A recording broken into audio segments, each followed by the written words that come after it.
DNC தமிழோட அரசியல் கதை போமா நிகழ்ச்சியில் அதிமுகவினுடைய முன்னாள் அமைச்சரும் அமைப்புச் செயலாளராக இருக்கக்கூடிய செம்மலை அவர்கள் இணைந்துள்ளார். சமகால அரசியல் நிகழ்வு குறித்த பல்வேறு கேள்விகளை முன்வைக்கின்றோம். பாருங்க நிகழ்ச்சிகள் சொல்லலாம். வணக்கம் சார். வணக்கம். தேர்தல் அறிக்கை குழுவில் நீங்களும் ஒரு உறுப்பினராக இருந்த அந்த அறிக்கை எப்பயுமே எலெக்ஷன் அப்படின்னாலே செம்மலை அவர்கள் முக்கியமான ஒரு இடத்துல இருப்பார் அதில் அப்படிங்கிறதான். இந்த வட்டம் அம்மா காலத்தில் இருந்தே உங்களை நம்பி அந்த பொறுப்பை கொடுப்பாங்க அப்படிங்கிற கட்சிக்கு தீர்மானங்கள் எழுதுவது, செயற்குழு பொதுக்குழுவுக்கு, அதுபோல் இது மாதிரி தேர்தல் அறிக்கைகளை தயாரிப்பது, அது மற்ற கூட்டணி கட்சிகளுடைய பேச்சுவார்த்தை ஈடுபடுறது எல்லாமே எல்லாம் அம்மா அவர்கள் என்னை பயன்படுத்தினார். இன்று எடப்பாடி அவர்களும் அதே கொடுத்த பணிகளை சிறப்பாக செய்து முடிப்போம். அது எங்களுடைய பொதுச்செயலாளர் எடப்பாடியாருக்கு நன்கு தெரியும். எனவே அதை அம்மா அவர்கள் வழியிலே எனக்கு முக்கியத்துவம் கொடுத்து இது போன்ற காரியங்களுக்கு என்னை பயன்படுத்துகிறார். அவர் எந்த பணியை கொடுத்தாலும் நானும் அவருடைய எதிர்பார்ப்புக்கு ஏற்ப அந்த பணியை செவ்வனையை முடித்துக் கொண்டிருக்கிறேன். இப்பொழுது கூட இங்கே இந்த பேட்டிக்கு வருவதற்கு முன்னால் அந்த குழுவிலே அந்த தேர்தல் அறிக்கை தயார் முடித்து விட்டு தான் இங்கே நான் வந்தேன். ஸ்டெப் பை ஸ்டெப்பாக வெளியிட்டுங்க சார். ஒவ்வொரு இதாக வெளியிட்டு இருக்கிறாங்க. கடந்த இதில் ஏற்கனவே 1000 ரூபாய் கொடுக்கப்பட்டதில் இந்த வட்டம் 2000 ரூபான்னு சொல்லியிருக்கிறது. முதியோர் உதவித்தொகையும் 2000 ரூபாய், கல்வி கடன் ரத்து அப்படிங்கிற விஷயங்களும் நிறையா இலவசங்களும் இதில் அதை ஒரு இதாகவும் எடுத்துக்கலாம். அது எப்படியும் நம்ம பார்க்கலாம். இந்த மாதிரி ஒவ்வொரு ஸ்டெப் பை ஸ்டெப்பாக எடுக்கிறக்கான காரணம் என்ன சார்? அதுதான் எங்களுடைய பொதுச் செயலருடைய தந்திரம் சொல்லலாம், ராஜதந்திரம். காரணம், சென்ற 2021 தேர்தலுக்கு நாங்கள் கிட்டத்தட்ட 166 அறிவிப்புகள் வெளியிட்டோம். அது என்ன ஆனது என்று சொன்னால், அந்த அறிவிப்புகள் நல்ல அறிவிப்புகள், அருமையான அறிவிப்புகள். அந்த அறிவிப்புகள் அறிவித்தாலும் நாங்கள் அறிவித்திருந்தாலும் அது அந்த தேர்தல் நேரத்திலே மக்களை சென்றடையவில்லை. அது எங்களுக்கு ஒரு பெரிய குறையாக இருந்தது. காரணம், தேர்தல் என்று வந்தாலே அனைத்து கட்சிகளும் தேர்தல் அறிக்கை வெளியிடுவார்கள். ஆளுகிற கட்சி, எதிர்கட்சி, எல்லாருமே அல்லது கூட்டணியிலே இடம்பெறுகிற கட்சிகள் அவரவர்கள் தங்களுடைய கட்சியினுடைய தேர்தல் அறிக்கையை வெளியிடுவார்கள். அப்படி ஒரே நேரத்தில் தேர்தலுக்கு முன்பு ஒரே சந்தர்ப்பத்தில் ஒரே காலகட்டத்தில் அனைத்து கட்சிகளுடைய தேர்தல் அறிக்கைகள் வெளிவருகிற போது அந்த முக்கியத்துவம் குறைந்து விடுகிறதுங்கிறதுனால தான். அதனால தான் எங்களுடைய பொதுச் செயலாளர் எடப்பாடியார் என்ன யோசித்தார் என்று சொன்னால், கடைசி நேரத்திலே முழுமையாக இந்த தேர்தல் அறிக்கை ஒரு வடிவம் பெற்று அதை ஒரு பத்திரிகையாளர் சந்திப்பிலே ஊடக நண்பர்கள் மத்தியில் அதை வெளியிடுகிற போது அதனுடைய முக்கியத்துவம் குறைந்து விடுகிறது. எனவே முன்கூட்டியே, அதாவது இந்த இன்ஸ்டால்மெண்ட் மாதிரி அந்த நிமிஷம் வந்துட்டு இருக்குது. இப்போ பாருங்க, ஏற்கனவே முதல் தவணை அறிவிப்பு வெளியிட்டாச்சு. இப்போ அடுத்து இரண்டாவது தவணை அறிவிப்பு ஒரு 10 நாள் 15 நாள் பேசும் பொருளாகவே ஆகிவிட்டது. கண்டிப்பாக இப்பொழுது அந்த அறிவிப்புகள் மக்கள் மத்தியிலே நல்லா பதிந்து விட்டது. கண்டிப்பாக. அதாவது குலவிளக்கு திட்டம் எல்லாமே மாதம் 2000 ரூபாய் அந்த குடும்ப தலைவிகளுக்கு அவருடைய வங்கி கணக்கிலே செலுத்தப்படுகிற அந்த ஒரு இது மக்கள் மனதில் பதிந்து விட்டது. இதே அறிவிப்பை தான் நாங்கள் 2021 தேர்தலில் எங்களுடைய தேர்தல் அறிக்கையில் 1500 என்று சொல்லி விட்டோம். ஆனால் அது மக்கள் மத்தியிலே போய் சேராதால அதனுடைய அந்த முக்கியத்துவம் குறைந்து விட்டது. இப்போ சீக்கிரமே இப்பொழுது இது போல நல்லா சேர்ந்து விட்டது.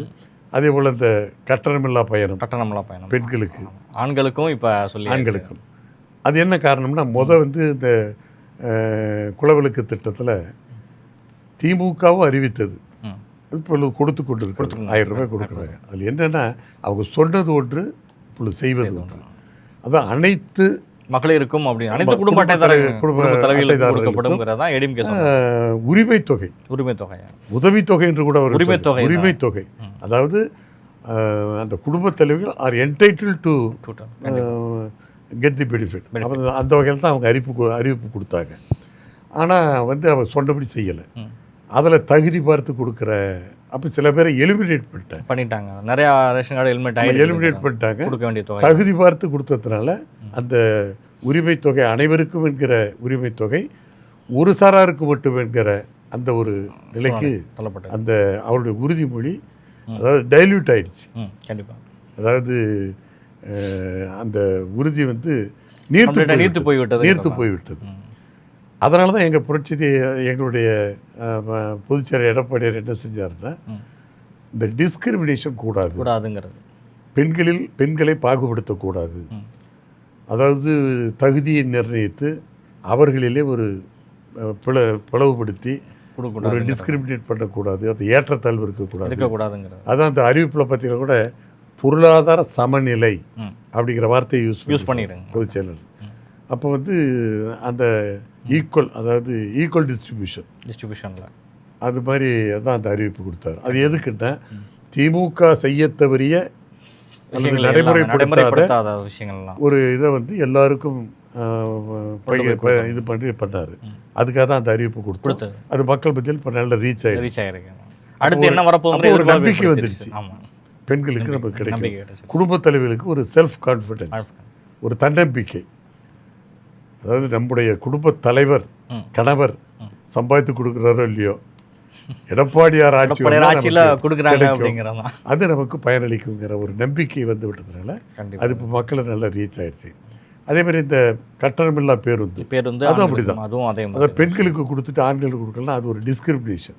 இங்கேயும் அந்த ஏற்றத்தாழ்வு இருக்கக்கூடாது, எல்லாருக்குமே கொடுத்துருவோம் அப்படிங்கிற. அப்போ கூட என்ன பேர் ஒரு பேட்டியில் என்ன கேட்டாங்க, அது எப்படி சமாளிக்க போறீங்க, ஏற்கனவே நஷ்டத்தில் போயிட்டுருக்கு, இதை எப்படி உங்கள் பொதுச் செயலர் சமாளிக்க போகிறாங்க? நான் சொன்னேன், எங்கள் பொதுச் செயலர் எப்போவுமே ஆக்கபூர்வமாக அறிவுபூர்வமாக சிந்திப்பார். நீட்டுக்கு யாராலையுமே இது பண்ண முடியல, தீர்வு காண முடியல. அதனால் பாதிக்கப்படுகிற அரசு பள்ளியில் படிக்கிற ஏழை எளிய மாணவர்களுக்கு அந்த மருத்துவ கல்வி கனவாக இருந்த இதை சிந்தித்து இந்த 7.5% இடஒதுக்கீட்டை கொடுத்ததுனால அதுக்கு ஒரு தீர்வு கிடைச்சதுங்கிறது. அது மாதிரி அவர் தான், அப்படிப்பட்ட தலைவர் தான் எங்களுடைய பொதுச் செயலாளர். அதுக்கு எப்படி தீர்வு கண்டாரோ அதே மாதிரி இதுக்கும் தீர்வு காண்பார் அப்படின்னு ஒரு பேட்டியில் கூட நான் சொன்னேன். அது மட்டும் இல்லை, இன்னொன்று, இந்த கொரோனா காலம் உங்களுக்கு தெரியும். கொரோனா காலத்தில் எல்லா மாநிலங்களுக்கும் வரி வருமானம் குறைஞ்சு போச்சு. அதே நிலை தான் தமிழ்நாட்டுக்கு ஏற்பட்டது. அப்போ எங்கள் பொதுச்செயலர் எடப்பாடியார் தான் முதலமைச்சர்.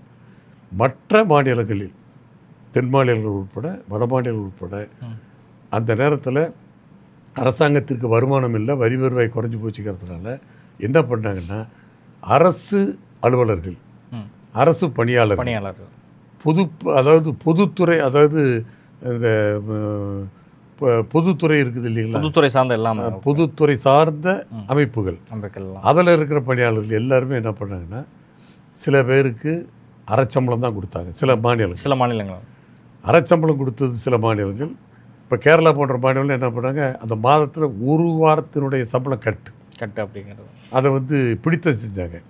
இது மாதிரி எல்லா மாநிலங்களும் ஒரு முறையாக செஞ்சுட்டு இருந்தாங்க. தமிழ்நாட்டை பொறுத்தவரையில் அவ்வளவு நிதி நெருக்கடியிலும் எல்லா அரசு ஊழியர்களுக்கும் மாதந்தோறும் அந்த தாக்கம் தீருகிற வரை முழுச்சம்பளம் கொடுத்த ஒரே மாநில அரசு எடப்பாடியார் தலைமையிலான தமிழ்நாடு அரசு தான்.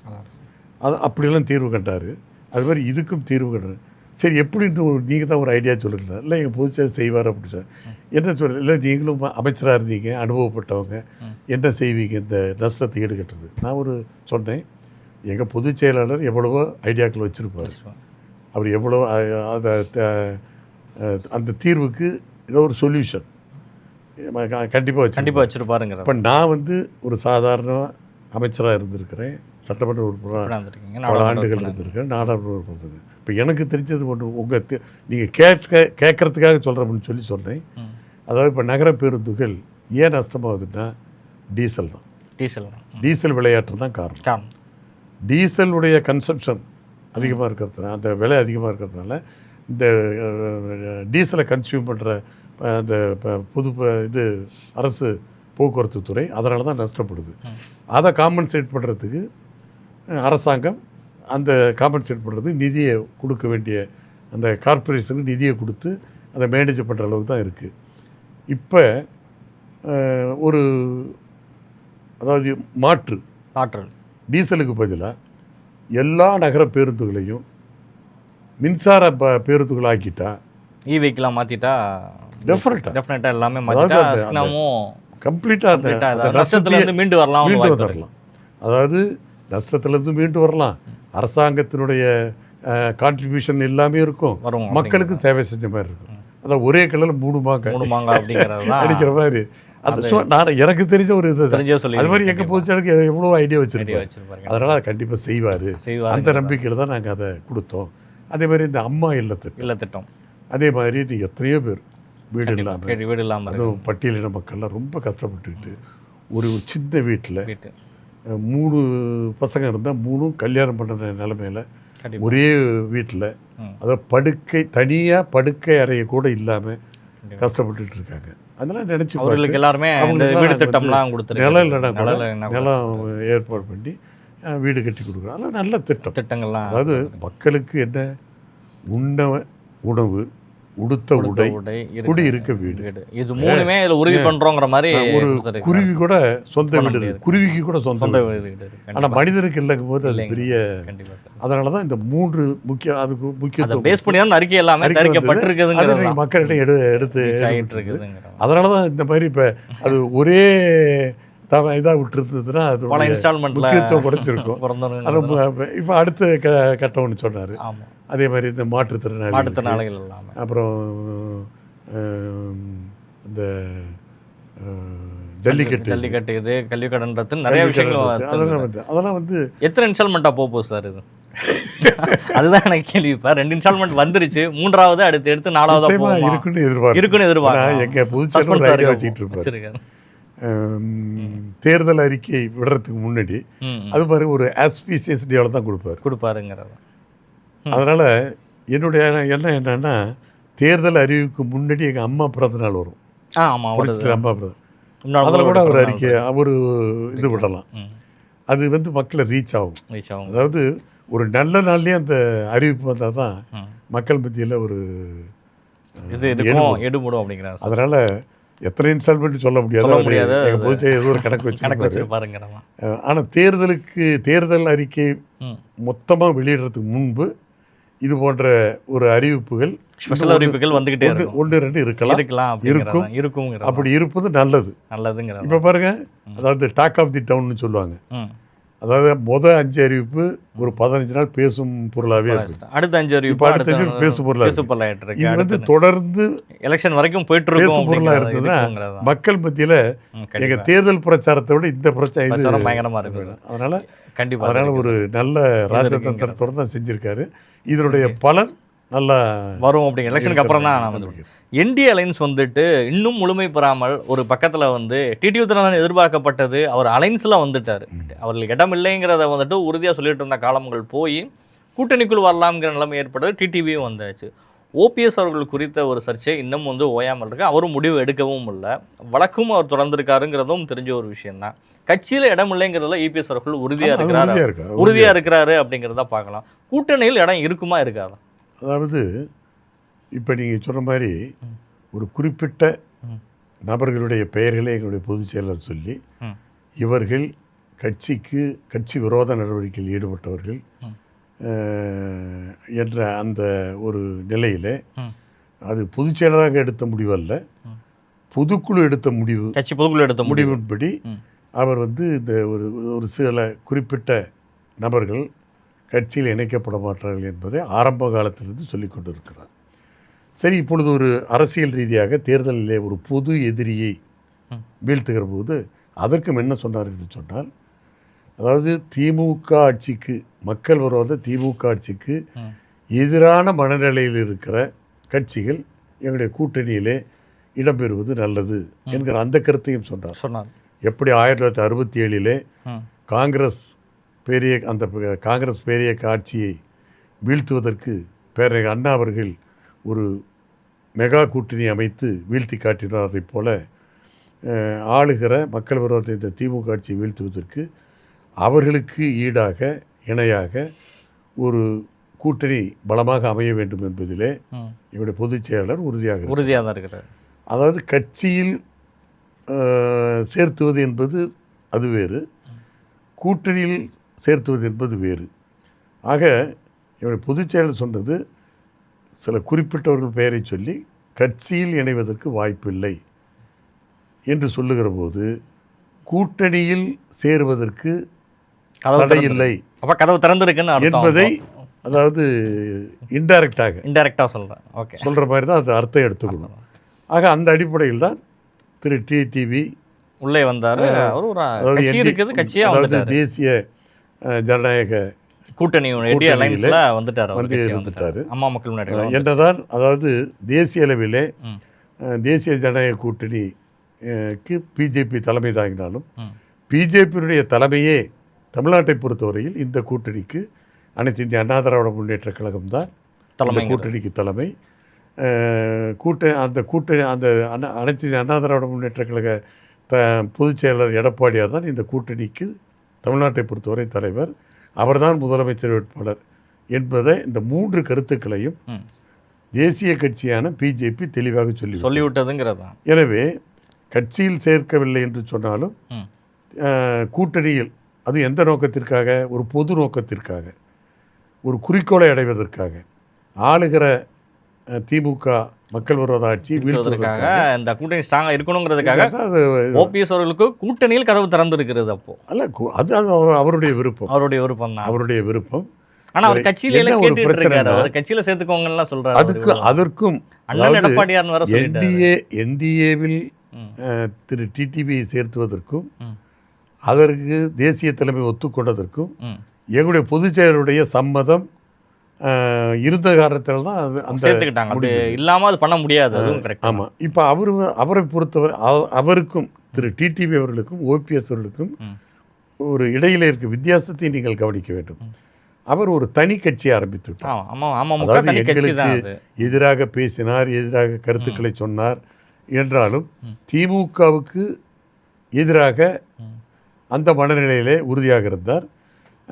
எங்களுக்கு எதிரான கருத்தை அவர் சொல்லி வந்தாலும் திமுகவை எதிர்க்கிற அந்த ஒரு குறிக்கோளுக்காக எங்களுடைய கூட்டணியிலே இடம்பெறுவதற்கு எங்களுடைய பொதுச் செயலர் ஒப்புதல் கொடுத்துட்டார். அவருடைய சம்பவத்தின் பேரில் தான் அவர் இணைக்கப்பட்டார். அவர் தனி கட்சி நடத்துவதாலே பிரச்சனை இல்லை. ஆனால் இவருங்க தனி கட்சியும் ஆரம்பிக்கல. ஏடிஎம்கேக்குள்ள தான் வருவேங்கிறது. அதாவது ஏடிஎம்கே உரிமை கொண்டாடுகிறார். ஏடிஎம்கேவை தொண்டர் மீட்பு அமைப்பு வச்சிருக்காரு. நீங்க சொன்ன மாதிரி பல்வேறு வழக்குகள் எங்களுக்கு எதிராக இருக்குது, நீதிமன்றத்தில் நடந்து கொண்டு இருக்கிறது. ஆக இப்படி இருக்கிற போது அதுதான் இவருக்கு கட்சியில் மட்டுமல்ல கூட்டணியில் சேருவதற்கும் தடையாக இருக்கிறது. அதற்கு எப்படிப்பட்ட முடிவை எடுப்பார் என்பது அவர் கையில் தான் இருக்கிறது. அவர் கையில் தான் இருக்குதுங்க. எங்களுடைய பொதுச் செயலருக்கு இதற்கு சம்பந்தம் இல்லை. ஒருவேளை அவர் வழக்கை எல்லாம் வாபஸ் பெற்று அந்த உரிமை மீட்பு குழுவையும் கலைத்துவிட்டு இனிமேல் நான் சொந்தம் கொண்டாட மாட்டேன் இந்த இயக்கத்திற்கு என்று சொல்லிவிட்டு வருவாரேயானால் எப்படி திரு டிடிவி அவர்கள் அந்த கூட்டணியில் இடம்பெறுவதற்கு ஒரு வாய்ப்பு கிடைத்தா அப்படி கூட கிடைக்கும். அப்படி கிடைத்தாலும் அவர் ஒரு கட்சி இல்லை, அவருக்கு தனி சின்னம் இருக்கிறது. சின்னம் இல்லை. அப்போ வந்து எந்த பேனரில் நிற்க போகிறாரு? இவ்வளோ கேள்வி இருக்குது அந்த இடத்துல. எப்படி அதனாலதான் சிக்கல். அதாவது எப்பயுமே ஒரு காலம் தாழ்த்தி தான் ஒரு முடிவெடுப்பார். நூல் கண்டு சிக்கல் போட்டு விட்டால் அதை பிரித்தெடுப்பது சிரமம். அந்த சிக்கல் எல்லாம் இவருடைய விஷயத்தில் இருக்கிறது, திரு ஓபிஎஸ் இருக்கிறது.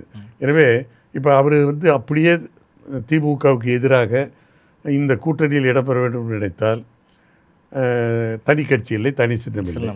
ஒன்று டிடிவியினுடைய சின்னமான அவர் கட்சியின் சின்னத்தில் நிற்க வேண்டும். அதை அவர் செய்வாரா என்பது எனக்கு தெரியாது. காரணம், அமைச்சராக இருந்தவர், இந்த முதலமைச்சராக இருந்தவர், அவர் பின்னாலே அவரை தலைவராக ஏற்றுக்கொண்டு அவர் கட்சியிலே ஒரு சாதாரண ஒரு வேட்பாளராக இருப்பதிலே அவருக்கும் சங்கடம். அந்த சங்கடம் நமக்கு புரிகிறது. அல்லது என்ன செய்ய வேண்டும் என்று சொன்னால் பாஜகவினுடைய சின்னமான தாமரையில் இருக்க வேண்டும். அதற்கும் இவர் படம் ஒத்துக்கொள்ளும். அதனால பல சிக்கல் இவருடைய விஷயத்தில் இருக்கிறது. அந்த சிக்கலை தீர்ப்பது எங்களுடைய பொதுச்செயலர் கையிலும் இல்லை, தேசிய தலைமையிலான பிஜேபி கையிலும் இல்லை, இவருடைய முடிவை பொறுத்திருக்கிறது. அதாவது இவராக ஏற்படுத்தி கொண்ட சிக்கலை இவர்தான் அதற்கு தீர்வு காண வேண்டுமே தவிர எங்களுடைய பொதுச் செயலாளர் கையிலோ பிஜேபி கையிலே கிடையாது. எது எப்படி நடக்கிறது பொறுத்து தான் பார்க்க வேண்டும். தேசிய முற்போக்கு திராவிடர் கழகம் வந்தால் நல்லா இருக்குன்னு சொல்லி அதிமுக மாவட்ட செயலாளர் கூட்டத்திலே நிறைய பேர் சொல்லியிருக்கதா தகவல் வந்துட்டு இருக்கு சார். எப்படி பாக்குறீங்க? தேமுதிக திமுக பக்கமும் ஒரு கூட்டணி பேச்சுவார்த்தை போயிட்டு இருக்கதா தகவல் வருது, அதிமுக சைடும் இருக்குது. ஏன்னா லாஸ்ட் டைம் ராஜ்யசபா கொடுக்கல அப்படிங்கிற ஒரு குற்றச்சாட்டையும் இந்த பிரேமலதா முன் வச்சிருந்தாங்க. எப்படி பாக்குறீங்க? எந்த அளவுல? அதாவது ராஜ்யசபா உறுப்பினர் பதவி ஒன்று கொடுப்பதாக எங்களுடைய பொதுச்செயலாளர் ஒத்துக்கொண்டார். அதில் எப்பொழுது என்ற அந்த செய்யலை. அதனால் அந்த முறை தவறியதற்கு அவர்கள் வருத்தப்பட்டார்கள், கோபம் கூடப்பட்டார்கள். அதற்கு பிறகு எங்களுடைய பொதுச்செயலாளர் தெளிவாக சொல்லிவிட்டார், நிச்சயமாக உங்களுக்கு கொடுக்கிறேன் என்று அந்த உறுதியும் தந்து விட்டார். எனவே அந்த பிரச்சனை எப்பொழுது, அதாவது ஒரு பதவி இன்றைக்கு கிடைத்தலன்னா நாளை கிடைத்தலன்னா எங்களுடைய பொதுச் செயலாளர் சொன்ன வார்த்தையை காப்பாற்றுவார். சொல்லப்பட்ட உறுதியின்படி உங்களுக்கு கொடுப்பேன் என்று சொல்லிவிட்டார். அது இன்றைக்காக இருக்கலாம், நாளைக்காக இருக்கலாம், நாளை மறுநாளாக கூட இருக்கலாம். ஆக அது ஒரு பெரிய பிரச்சனையாக இல்லை. ஆனால் இவர்கள் ஒரு அரசியல் தலைவராக ஒரு அரசியல் கட்சியை நடத்தி கொண்டு, அதுவும் அந்த கட்சி நிறுவனர் விஜயகாந்த், மரியாதைக்குரிய விஜயகாந்த் அவர்கள் திமுகவை எதிர்த்துத்தான் அந்த இயக்கத்தையே தொடங்கினார். அம்மா அவர்கள் இருக்கிற வரை கடைசி வரை திமுகவை எதிர்த்துத்தான் அரசியல் களத்திலே நின்றார். எங்களோடு கூட்டு சேர்ந்து எதிர்க்கட்சி தலைவராக கூட ஆனார். ஆக அந்த உறுதிப்பாட்டிலே அவர் உறுதியாக இருந்தார். திமுக எதிர்ப்பு என்கிற உறுதியாக இருந்தார். ஆனால் அந்த உறுதி இப்பொழுது இருக்கிற தலைமைக்கு, திமுக தலைமைக்கு இல்லையோ என்ற ஒரு சந்தேகம் எங்களுக்கு ஏற்படுகிறது. காரணம், இன்றைக்கு கூட என்ன சொல்லியிருக்கிறார், அரசியலிலே எங்களுக்கு எல்லோரும் தோழமையாகத்தான் இருக்கிறோம். எப்படி இருக்க முடியும்? அரசியல் என்று சொன்னாலே போர்க்களம் தான். அதாவது அரசியல் களம் என்பது ஒரு போர்க்களத்திற்கு சமமானது. போர்க்களத்திலே எப்படி எதிரியும் மோதிக்கொள்கிறார்களோ அப்படித்தான் தேர்தலிலும் ஒருவரோடு ஒருவர் மோதிக்கொள்கிறார். ஆக எதிரி போர்க்களத்திலே இருப்பார் எப்பவுமே. அதே போல தான் தேர்தலிலும் எதிரி இருப்பார். அப்படி இருக்கிற நிலைமையிலே நாங்கள் எல்லா கட்சியோடும் தோழமையாக இருக்கிறோம் என்று சொன்னால் எனக்கு அர்த்தம் புரியவில்லை. எப்படி எடுத்துக்கொள்ள முடியும்? ஒரே நேரத்தில் ரெண்டு பக்கம் பேச்சுவார்த்தை நடத்துறதாவும் அதுதான் தப்பு. அப்படி அதாவது எனக்கு நடத்துறாங்களோ இல்லையா, நம்ம திரைமறைவா நடந்துட்டு இருக்குங்கிறது ஒரு குற்றச்சாட்டு, யாருக்கும் தெரியாது, யாரும் உறுதிப்படுத்தவும் முடியாது, குற்றம் சொல்ல முடியாது. அப்படி இருந்தால் அது தவறு அப்படிங்கிறது. அதாவது என் கிராமத்தில் ஒன்று சொல்லுவாங்க, ரெண்டாடு ஊட்டிம்பாங்க, கேள்விப்பட்டிருக்கீங்களா? ரெண்டாடு ஊட்டி, அதாவது ஒரு பட்டியில் பல ஆடுகள் இருக்கும், பல பெண் ஆடுகள் குட்டி போட்டிருக்கும். ஓராட்டுக்கு பிறந்த குட்டி தன்னுடைய தாயின் மடியிலும் பால் ஊட்டும். அது அறிவுள்ள, அது ஐந்தறிவு ஜீவன் தானே. அதனால் பசி எடுத்துட்டா இன்னொரு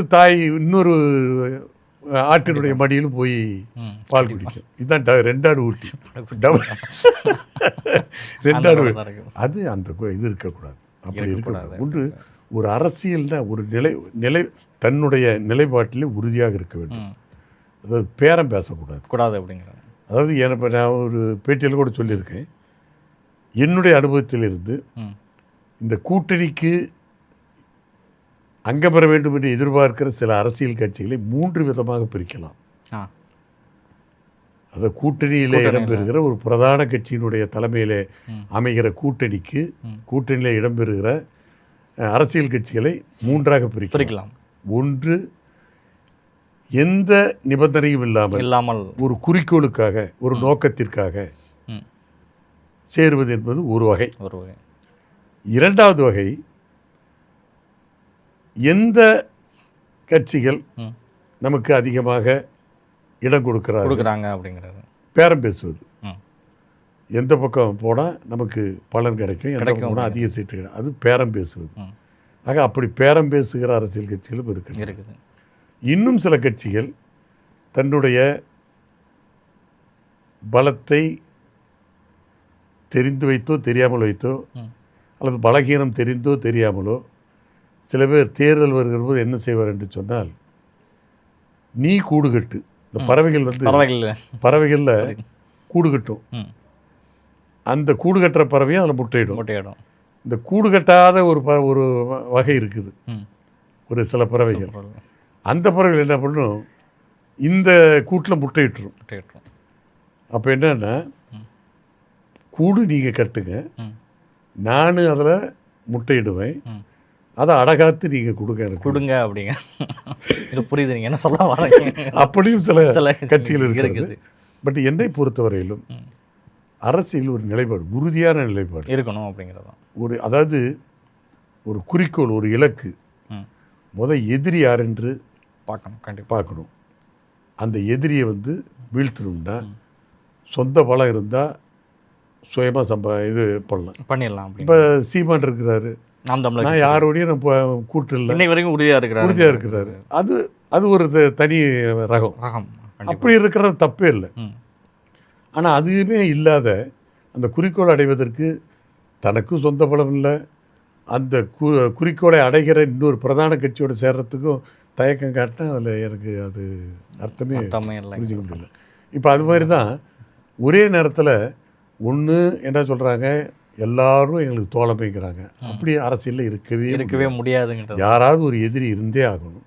அந்த எதிரியை வீழ்த்துறதுக்கு தனித்து நிற்கணும், இல்லைன்னா கூட்டணி சேரணும். இப்போ ஏன் ஒரே நேரத்தில் பல எதிரியை சந்திக்க, இப்போ விஜய் எடுத்துங்க, டிவிகே, தாவேக்கா சித்தாந்த எதிரி பிஜேபின்னாங்க, அரசியல் எதிரி திமுக. இப்போ எங்களை சீட்டி பார்க்குறாங்க.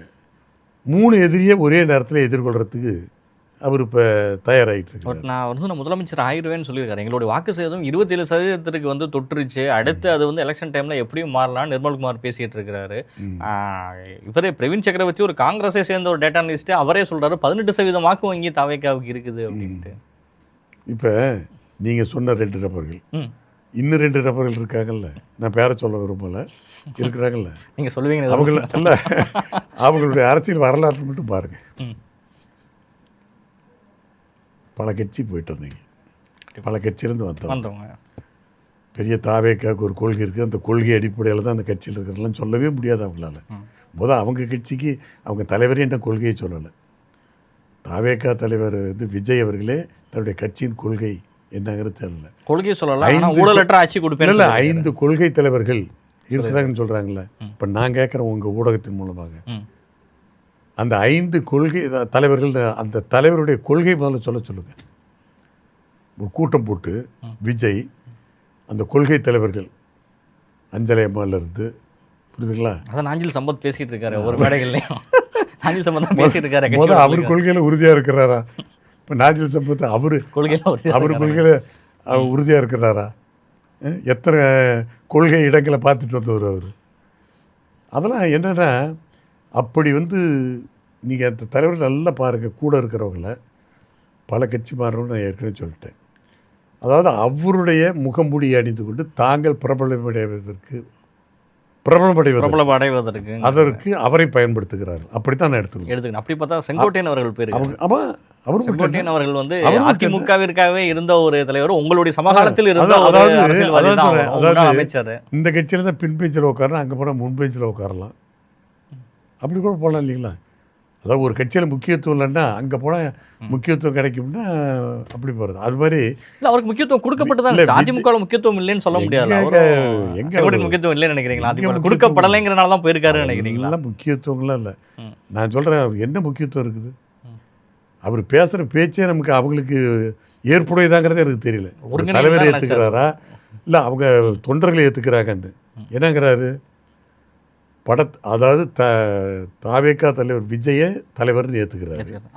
அம்மாவோட படத்தை வச்சிருக்காரு. இது என்ன பாலிசி, என்ன கொள்கை? அதிமுக அம்மாவை திட்டுறாரு, இல்லை அம்மாவை திட்டுறாரு. அப்போ ஊழல் கட்சின்னா அம்மாவை தான் திட்டுறாரு நேரடியாக.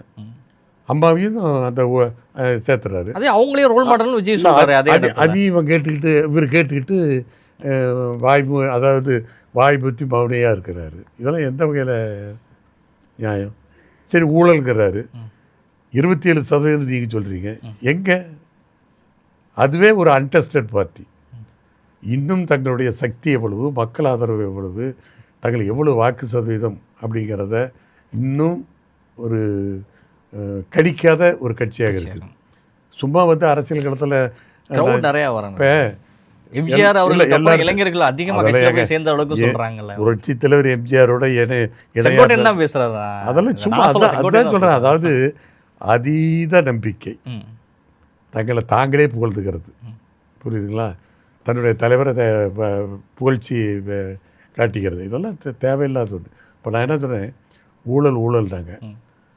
நான் கேட்குறேன், எப்படிப்பட்டாலும் கூட வச்சுருக்கீங்க, நான் யாரையும் குறை சொல்ல மாட்டேன், அவங்களுடைய வரலாறு தெரியும். இவரே எடுத்துக்கங்களேன், ஒரு சொகுசு கார் வாங்கினார் தெரியுமில்ல உங்களுக்கு? ஆமாம். அதுக்கு வரி போட்டாங்க தெரியுமா? சர்க்கார் போட்டாங்க, அதை எதிர்த்து அந்த துறை வரி போட்டது. அது ஒரு யோகிய சிகாமணியாக இருந்தால், அவர் முறைகேடு செய்யாதவராக இருந்தால், அரசாங்கத்தை ஏமாற்றக்கூடாதுன்னு நினச்சிருந்தா வரி ஒழுங்காக கட்டிருக்க மாட்டாமா?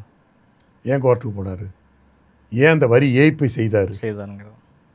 இது ஒரு உதாரணம் போதாதா அவருக்கு?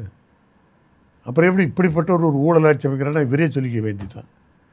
சரி, நான் கேட்குற ஊழலாட்சி அமைக்கிறேன்னு சொன்னீங்கல்ல, இன்றைக்கி தமிழ்நாட்டில் இவ்வளோ அரசியல் கட்சிகள் இருக்குதுல்ல, கூவி அழைக்கிறீங்கல்ல, அதிகாரத்தில் கூவி அழைச்சிங்கல்ல. என்னுடைய தலைமையில் தான் கூட்டணி, நான் தான் முதலமைச்சர் வேட்பாளர், என்னோட கூட்டு சேருங்கள், உடைய அதிகாரத்தில் பங்கு, ஆட்சியில் பங்குன்னு சொன்னார்ல. ஒரு கட்சி கூட நான் ஏன் போகலன்னு கேட்குறேன். அப்போ அவர் எந்த அளவுக்கு அரசியல் கட்சிகள் அவரை மதிக்கிறாங்க?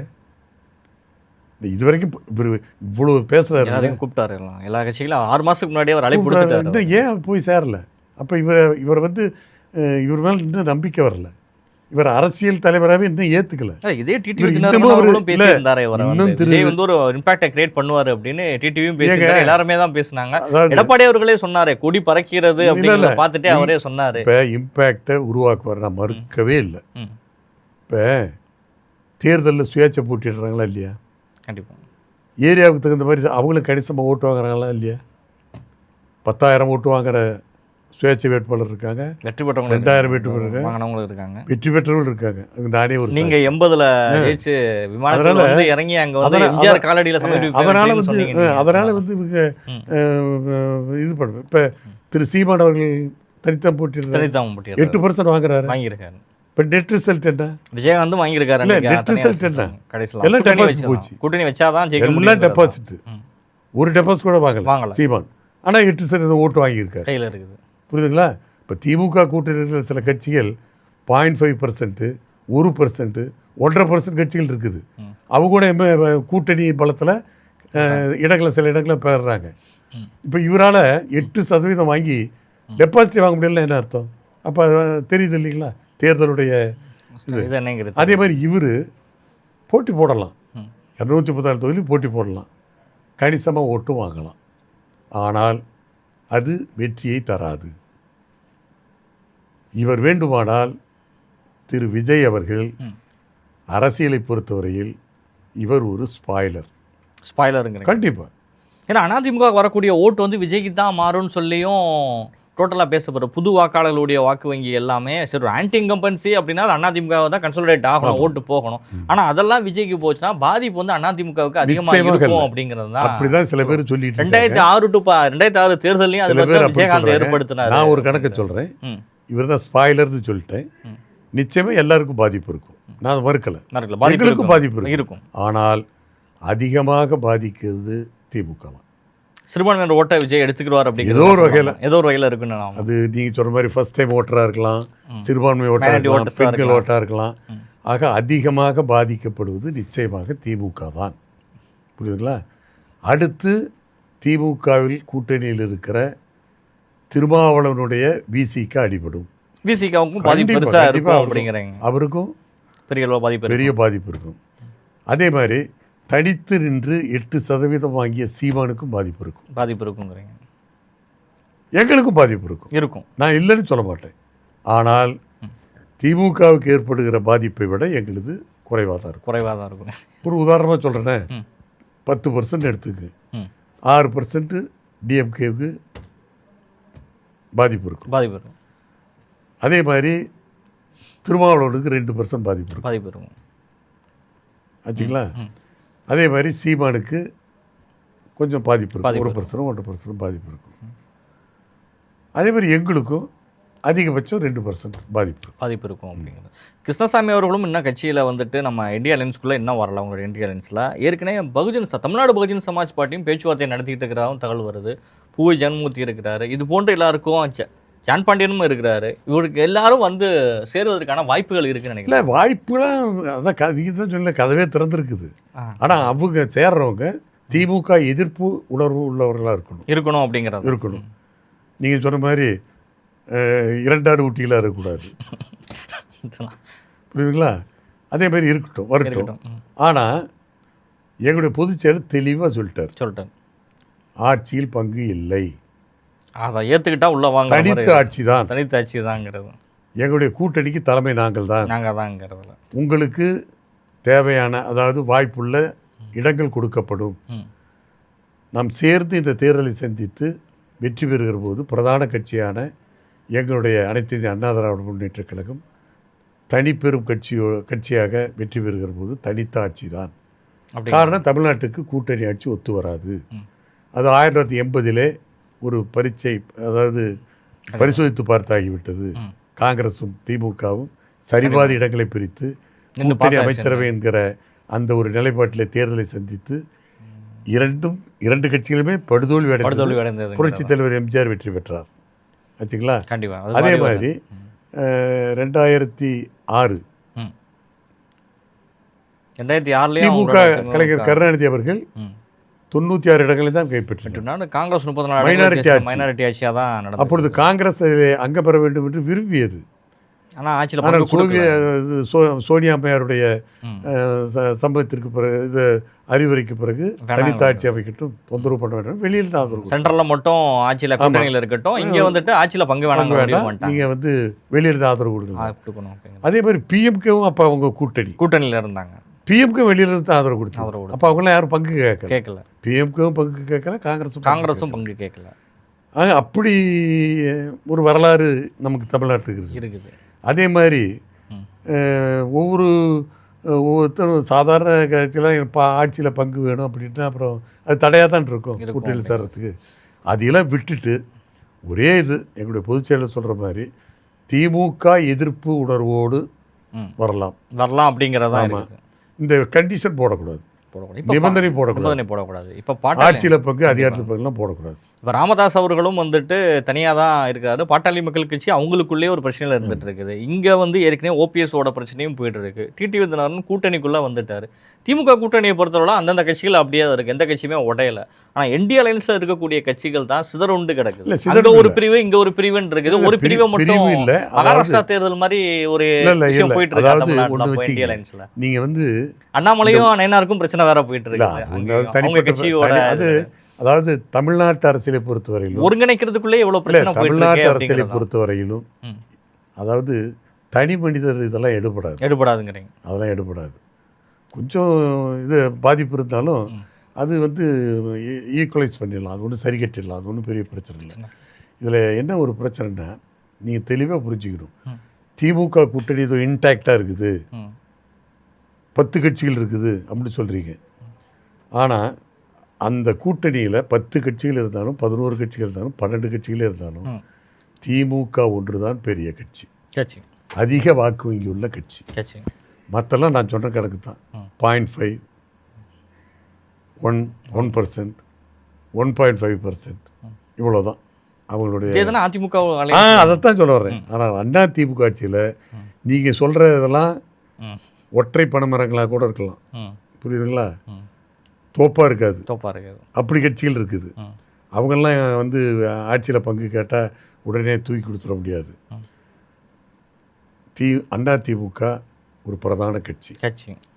ஓட்டு வங்கியை இரட்டை இலைக்கும் புரட்சித் தலைவர் எம்ஜிஆருடைய அவருடைய அந்த பெயருக்கும் புரட்சித் தலைவர் அம்மாவுடைய ஆளுமைக்கும் இன்றைக்கு வந்து ஒரு தனி மரியாதை இருக்குது. அந்த ஓட்டு எங்கேயும் சிதறாது ஆச்சுங்களா? அது அப்படியே இருக்குது, இன்டாக்டாக இருக்குது.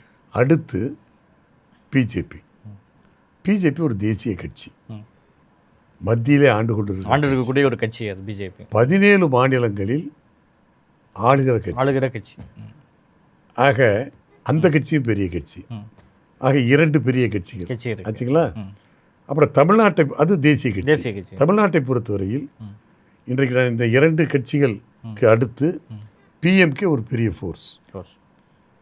அது நல்ல கணிசமான ஓட்டு வங்கி. சில மாவட்டங்கள் இருந்த சில பல அது சில மாவட்டங்களிலே குறிப்பிட்ட மாவட்டங்கள் மாவட்டத்தில் இருந்தாலும் இது ஒரு பெரிய ஒரு இது, அது ஒரு பெரிய கட்சி.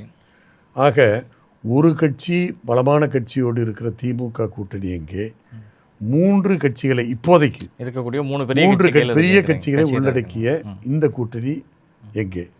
நீங்கள் எடை போட்டு பார்க்கும்போது தராசு எங்கள் பக்கம் தான் சாயும். அது மருத்துவர் வருவாரா அப்படிங்கிறது, மருத்துவர் வர்றது வராது அதுவும் மருத்துவரையா வருவாரா அப்படிங்கிறது. சின்ன மருத்துவர் வந்துட்டாரு, பெரிய மருத்துவர் வருவாரா? ஏற்கனவே சொன்னது தான். பேரம் பேசுறதுக்கெல்லாம் எங்ககிட்ட இல்லைங்கிறீங்க நீங்க. எங்ககிட்ட எங்கள் தலைவர்கிட்ட பேரம் பேசவே முடியாதுங்கிறீங்க சார். அதாவது எங்களுடைய பொதுச் செயலாளர் மாண்புமிகு எடப்பாடி அவர்களை பொறுத்தவரையில் கண்டிப்பாக நான் உடன் இருப்பவன், ஒரே மாவட்டத்துக்காரன், அதாவது சமகால அரசியல்வாதி, அவரை நான் நல்லா அறிந்தவன் இருக்கிற முறையில் நான் சொல்கிறேன். கண்டிப்பாக அவர் as a party leader he is very soft, but as a politician he is very tough. Okay, கண்டிப்பாக. எங்கள் பொதுச்செயலாளர் பேரம் பேசியெல்லாம் இது பண்ண முடியாது. உங்களுக்கு உரிய மரியாதை வந்தால் கிடைக்கும் அப்படிங்கிறதான். ஓகே சார், மரியாதை கிடைக்கும், உங்களுக்கு உரிய சீட்டு கிடைக்கும், அவ்வளோதான். வாங்க 5 சீட்டு வாங்குறீங்களா, 5 ஜெயிப்பீங்க அப்படிங்கிற. ஆனால் 15 சீட்டு வாங்கிட்டு 5 ஜெயிச்சு 10 எதிர்க்கு, அதாவது எதிரிக்கு இடம் கொடுக்க மாதிரி. அதுதான் இது நிலைமை புரிஞ்சுக்கணும். கூட்டணி கட்சிகள் நிலைமை புரிஞ்சுக்கணும். அதான் 5 சீட் வாங்கி 5 ஜெயிக்கணும். நீங்கள் 15-20 சீட்டை இன்க்ரீஸ் பண்ணிட்டு போய் வேஸ்ட் பண்ணுறதும் தவறு தான். அது என்ன அப்படின்னா திமுகவுக்கு சாதகமாக போய் மாறும் அப்படிங்கிறது. திமுக சாதகமாக மாறும் அப்படிங்கிறதா. கண்டிப்பாக நீங்கள் திமுக தேர்தல் களத்தில் திமுகவும் அண்ணா திமுகவும் நேரடி போட்டினா தான் அது ஃபைட்டாக இருக்கும். ஏன்னா விஜய் செகண்ட் பிளேஸ் எங்களுக்கும் திமுகவுக்கும் தான் போட்டிங்கிறாரு. அதிமுகவை லிஸ்ட்லேயே அவர் சொல்லவும். இன்னொன்று வைத்திலிங்கம் போயிருக்காரு, ஜேசிடி பிரபாகர் போயிருக்காரு, இங்கே செங்கோட்டையன் போயிருக்காரு, மனோஜ் பாண்டியன் போயிருக்காரு. இப்படி அதிமுகவில் இருந்தோம் நிறையா பேர் அங்கே இருக்கும் பொழுது இதுவும் ஒரு பாதிப்பை ஏற்படுத்த சொல்றீங்கல்ல. வைத்திலிங்கமா ஒரு ஃபேக்டரா தானே இருந்திருக்கு. ஒரு கட்சியிலிருந்து ஆட்களை கடன் வாங்கி ஒரு தலைவர் ஒரு கட்சியை நடத்தினா அது தேராது.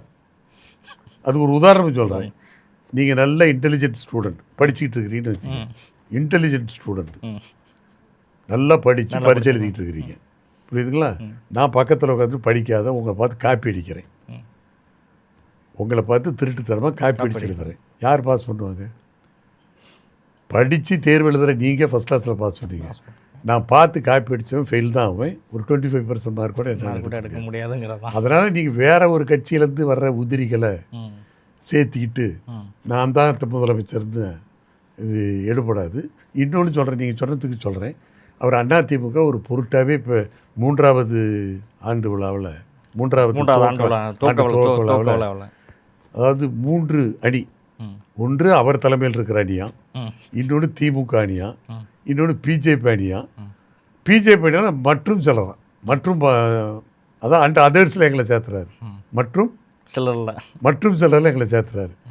இது எவ்வளவு, அதாவது ஒரு கத்துக்குட்டி அரசியல்வாதி, ஒரு அரைவேக்காட்டு அரசியல்வாதி, ஒரு அரகுற அரசியல்வாதி, 31 ஆண்டு காலம் ஆண்ட கட்சி, புரியுதுங்களா?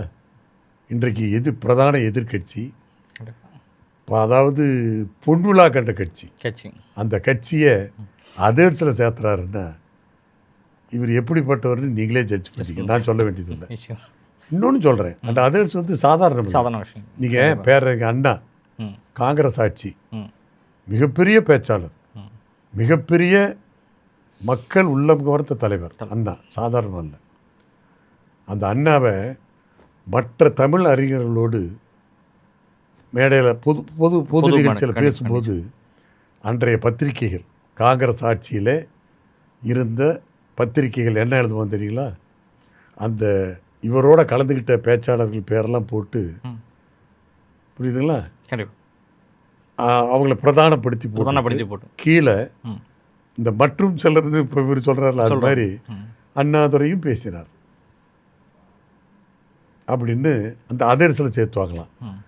அப்படி இருந்தால் கூட அந்த பிரதான பேச்சாளர்களை பத்திரிகைகளும் அன்னைக்கு இது அவங்கெல்லாம் சமுதாயத்தில் மக்கள் மத்தியில் யாருன்னே இப்போ நம்ம கண்டிப்பாக. ஆனால் அண்ணாவுடைய வளர்ச்சியோ அண்ணாவுடைய திறமையோ யாராலையும் மறைக்க முடியாதுங்கிறார். அவர் வளர்ந்துக்கிட்டே தான் வந்தார்.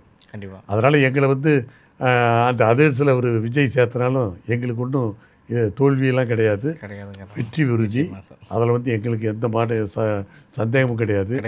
இவர் வந்து இப்போ என்னென்னா ஒன்றும் இல்லை, சிலம்பம் ஆட தெரியும், சிலம்ப விளையாட்டு தெரியாதவன் கையில் கம்பை கொடுத்தா என்ன ஆகும்? சிலம்பம் விளையாட தெரியாத ஒருவனிடம் கம்பை கொடுத்தால் சும்மா காற்றுல சுற்றிட்டு இருப்பார். இல்லை, அவர் நல்லா ஃபங்க்ஷனில் கூட நல்லா வந்து ஸ்டேஜில் கூட டான்ஸ்லாம் பண்ணியிருக்காரு. இல்லை, காற்றுல தான் சுற்றிட்டு இருக்கும். இந்த சிலம்பாட்டம் தெரியாத கையில் சேர்த்துக்கிட்டா அந்த மைதானத்தில் நின்றுட்டு கம்பை சுற்றுறான், காற்றுல தான் சுற்றி. அது மாதிரி தான் அவருடைய நிலைமை. அவர் டான்ஸ் ஆடுவார். அவர் வந்து சினிமா துறையில் திரைத்துறையில் வேணால் அவர் கதாநாயகர் இருக்கலாம். இங்கே வந்து அது எடுபடாது, நிச்சயமாக எடுபடாது. இன்னமும் எனக்கு தெரிஞ்சு இப்போ 2-3வது வருஷம் ஸ்டார்ட் ஆயிடுச்சு. இன்னும் அவர் வந்து ஒரு அரசியல் தலைவராக தன்னை பக்குவப்படுத்தி கொள்ளவில்லை. அதான் என்னுடைய கணிப்பு. சினிமாவில் அவர் கதாநாயகனாக இருந்துக்கலாம், ஆனால் இங்கே வந்து இன்னும் ஒரு அரசியல் தலைவராக தன்னை வளர்த்து கொள்ளவில்லை, அந்த பக்குவம் இல்லை. செங்கோட்டையன் சிஎம் ஆக்கிடுவேங்கிறாரு அவர். நான் முதலமைச்சர் ஆயிடுவார்னு சொல்லி செங்கோட்டையன் ஸ்ட்ராங்காக சொல்கிறாரு. நான் சிஎம் ஆக்கிடுவேன், நான் அதிமுகவில் எப்படி நான் உழைச்சி அந்த கட்சிக்கு இவரே தன்னை நிலைப்படுத்திக் கொள்ளாதவர் அவர் இன்னொருத்தர போய் எங்கே தூக்கி நிறுத்த போகிறார்? அதெல்லாம் முடியாது. அதெல்லாம் வந்து அதாவது மக்கள் ஆதரவு இருந்தால் ஒழிய வர முடியாது. இவங்க மக்கள் ஆதரவு தங்களுக்கு இருப்பதாக நினைத்துவிட்டு கற்பனையில் வாழ்ந்து கொண்டு இருக்கிறார்கள். தாவேக்காவினுடைய முன்னணி நிர்வாகிகள் கற்பனையிலே இன்றைக்கு வாழ்ந்து கொண்டு இருக்கிறார்கள். அதுதான் இது யதார்த்தது. அதே மாதிரி தாவேக்காவை பொறுத்தவரையிலும் வந்து ஒரு அதீத நம்பிக்கை.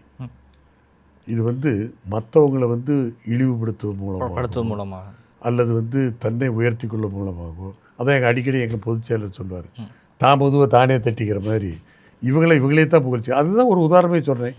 இவ்வளோ பெரிய சக்திக்கிறாங்க, இவ்வளோ பெரிய மக்கள் ஆதரவுக்கிறாங்க, ஆட்சி அமைப்புக்கிறாங்க, நாங்கள் தான் முதலமைச்சருங்கிறாங்க.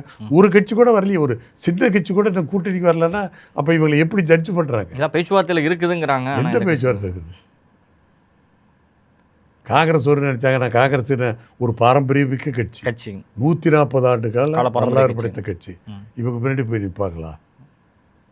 அவங்களும் பேர பேசிக்கிட்டு தான் இருக்காங்க. ஏதாவது திமுக கொஞ்சம் அதிக சீட் வாங்குறதுக்கு இப்போ ஒரு சேனல் இவருக்கு இதை வச்சு அப்படி தான் எடுத்துக்கிற வழியா இவங்களுக்கெல்லாம் அதாவது கூவி அழைக்கிறாங்க. இப்போ கடைசியில் என்ன போகுதுன்னா, கடைபிடித்தேன் கொள்வார் இல்லை, அந்த நிலைமைக்கு தான் தாவேக்கா ஆக போகுது. அப்புறம் இன்னொன்று கிராமத்தில் சொல்லுவாங்க, ஒரு பழமொழி உங்களுக்கு தெரியும், சிறுபிள்ளை இட்ட வெள்ளாமை வீடு வந்து சேராது. இன்றைக்கு அரசியலில் சிறுபிள்ளையாக தவளும் குழந்தையாக இன்றைக்கு தாவேக்கா தலைவர் விஜய் இருக்கிறாரு. இது வந்து சிறுபிள்ளைகிட்ட எல்லாமே வீடு வந்து சேராதுங்கிற மாதிரி இவர் தேர்தல் களத்தில் ஒரு எந்த வெற்றியும் இவரால் பெற முடியாது. அதான் நான் சொன்ன மாதிரி ஸ்பாய்லராக இருக்கலாம் அப்படிங்கிறது. மற்றவங்களுக்கு ஸ்பாய்லராக இருந்து மற்றவங்கள ஸ்பாயில் பண்ணலாம் நினச்சா இவரே தன்னை ஸ்பாயில் பண்ணிக்குவார். அதுதான் இவருடைய அரசியல் வாழ்வினுடைய இதாக இருக்கும். இது இறுதியான ஒரு கேள்வி சார், நீங்கள் அந்த சட்டமன்ற தேர்தலில் வந்து மீண்டும் போட்டியிட போகிறீங்களா? அதாவது விருப்பமனு நான் தாக்கல் செய்யவில்லை. விருப்பமனு தாக்கல் செய்யவில்லை. அதனால் என்னுடைய பொதுச் செயலாளருக்கு நான் பணம் கட்டியிருக்கிறேன். அதாவது எங்களுடைய பொதுச் செயலாளர் பெயருக்கு நீங்கள் கட்டியிருக்கீங்க, பணம் கட்டியிருக்கிறேன். நான் தேர்தலில் நிற்பதற்கான விருப்ப மனு தாக்கல் செய்யவில்லை. அதாவது தேர்தலில் நிற்பதாக ஒரு எண்ணமும் எனக்கு இல்லை. அந்த என்னுடைய எண்ணத்தை என்னுடைய பொதுச் செயலாளரும் சொல்லியிருக்கிறேன். ஆனால் என்னை பொறுத்தவரையிலே என்னுடைய அனுபவம், என்னுடைய ஆற்றல் அது அவருக்கு நன்றாக தெரியும். என்னுடைய அந்த அனுபவம் கண்டிப்பாக, இந்த சீனியாரிட்டி அனுபவம் எனக்கு இருக்கிற அந்த ஆற்றல் திறமையெல்லாம் அவருக்கு தெரியும். ஆனால் என்னை நல்லா கட்சியில் பயன்படுத்திகிட்டு இருக்காரு, பயன்படுத்தி கொள்வார். என்னை பொறுத்தவரையில் நான் அவர் முதலமைச்சராக வேண்டும், இதெல்லாம் நீங்கள் உறுதியாக நீங்கள் ஆமாம் அவர் முதலமைச்சராக வேண்டும் என்பதற்கு நான் உழைத்து கொண்டிருக்கிறேன். அவர் எனக்கு எதை எப்போது என்ன செய்ய வேண்டும் என்பது அவருக்கு தெரியும். ராஜ்யசபா வாய்ப்பு இருக்குமா? அது என்னால் சொல்ல முடியாது. அவர் மனசில் எனக்கு என்ன, ஆனால் என்னை வந்து அவர் ஒதுக்க மாட்டார், அல்லது என்னை வந்து விட்டுற மாட்டார். எனக்கு எதை எப்போது எப்படி செய்ய வேண்டும் என்பது அவருக்கு தெரியும். எனவே அவருடைய விருப்பத்திற்கே நான் என்னை விட்டுவிட்டேன். நிச்சயமாக. எனவே அவர் ஏதாவது என்னை எப்படி பயன்படுத்தி கொண்டாலும் எனக்கு மகிழ்ச்சி. ஆனால் எதை என்னுடைய தகுதிக்கு, என்னுடைய அனுபவத்திற்கு எதை எப்போது செய்ய வேண்டும் என்பது அவருக்கு நன்றாக தெரியும். செய்வார் என்ற அந்த நம்பிக்கை எனக்கு இருக்கிறது. அந்த நம்பிக்கையோடு தான் அவர் முதலமைச்சராக வேண்டும் அப்படிங்கிறதெல்லாம் அனைத்து அண்ணா திராவிட முன்னேற்ற கழகம். ஏன்னா நான் வளர்ந்த கட்சி, கண்டிப்பாக இந்த கட்சி வளர்கிறதுக்கு என்னுடைய கான்ட்ரிபியூஷனும் இருக்குதுங்கிறத கண்டிப்பாக புரியுதுங்களா. 72லேருந்து தலைவரோடு நான் தொடர்ந்து பயணித்து பல ஏற்றத்தாழ்வுகளெல்லாம் கண்டு இந்த இயக்கத்திற்காக இன்னமும் உழைத்து கொண்டிருக்கிறேன். எனவே அவருக்கு எதை எப்போது எனக்கு செய்ய வேண்டும்ங்கிறத விரும்புகிறாரோ அதை அப்போது அவர் நிச்சயமாக செய்வார். எனவே அவருடைய விருப்பம் எதுவோ அதுதான் என்னுடைய எதிர்பார்ப்போம். நிச்சயமாக சார், உங்களுடைய நேரங்களை ஒதுக்கி டிஎன்சி தமிழனுடைய பல்வேறு கேள்விகளுக்கு பதில் தந்தமைக்கு நன்றி சார். நன்றி. நீங்களும் உங்களுடைய இந்த ஊடகத்திலே ஒரு வாய்ப்பை கொடுத்து பல விஷயங்களை என்னோடு பகிர்ந்து கொண்டதற்கு, எனக்கும் நான் ஒரு வாய்ப்பை கொடுத்ததற்கு உங்களுக்கும் உங்களுடைய சேனலுக்கும் என்னுடைய மனமார்ந்த என்னுடைய நன்றி. Thank you sir.